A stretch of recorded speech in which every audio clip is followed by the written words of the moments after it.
भैया मागे ते मागे घ्या ना गुच्छ खाली करे यार तू खाली कर सरकार तुम मागे है ना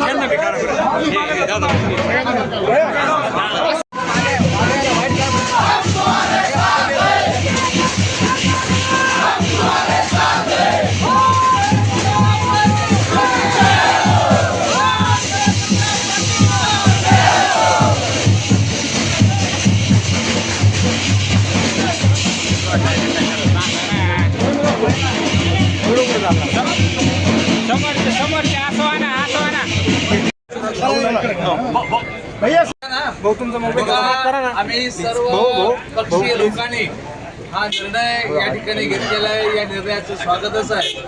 आता तुम्ही याच्यातून एक गोष्ट घ्या, आम्ही सूत्र आता युवकाकडे द्यायला सुरुवात झालेली आहे. बबनराव, याची सुरुवात आसाबाई दानवेने अगोदरच केलेली आहे, संतोष पाटलाकडे देऊन. आता बबनरावने आता आमची वारी. इथून पुढचं राजकारण हे युवकांचं होणार आहे. राहुल आणि उपाध्यक्ष पदासाठी आज निवडणूक प्रक्रिया पार पडली.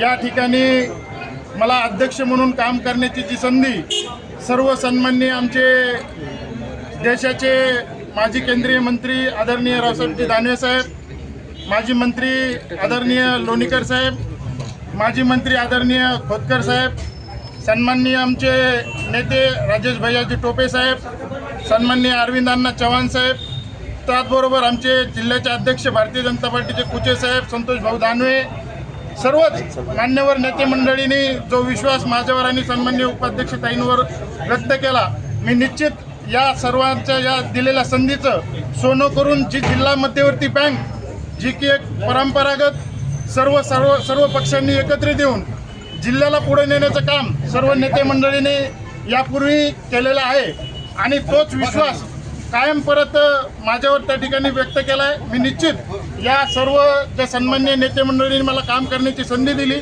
त्यांच्या सर्वांच्या मार्गदर्शनाखाली ही बँक आणखीन प्रगतिशील कशी होईल.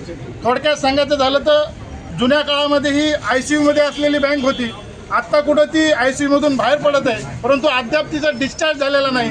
तर या सर्व नेते मंडळींच्या माध्यमातून आहे त्यापेक्षा चांगली प्रगती या बँकेची करण्यासाठी मी निश्चित आगामी काळामध्ये सन्माननीय आमच्या उपाध्यक्षताई आणि सर्व संचालक मंडळांना सोबत घेऊन, एकत्रित घेऊन आदरणीय दानवे साहेब, लोणीकर साहेब, टोपे साहेब, खोतकर साहेब, कुचे साहेब, संतोष भाऊ दानवे या सर्वच नेते मंडळीच्या मार्गदर्शनाखाली निश्चित येणाऱ्या काळामध्ये ही बँक आणखीन चांगल्या स्थितीमध्ये नेण्याचं काम आम्ही सर्व संचालक मंडळ मिळून करणार आहोत.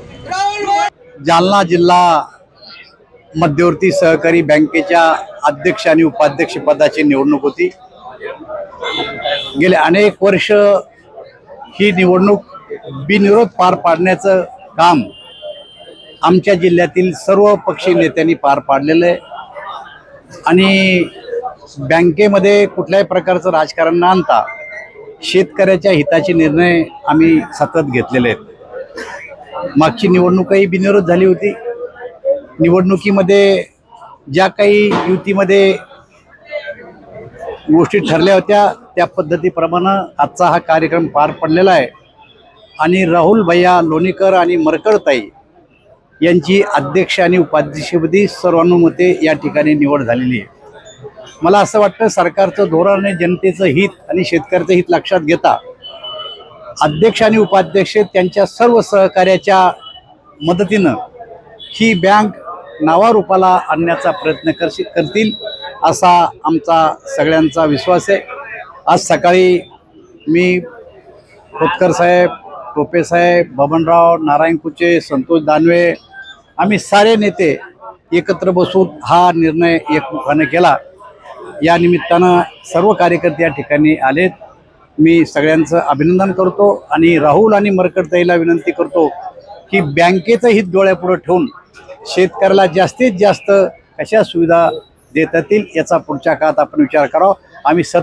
आम्ही आणि आमचं सरकार तुमच्या पाठीशी राहील असं वचन मी आपल्या सगळ्यांच्या समक्ष त्यांना दोघांना देतो.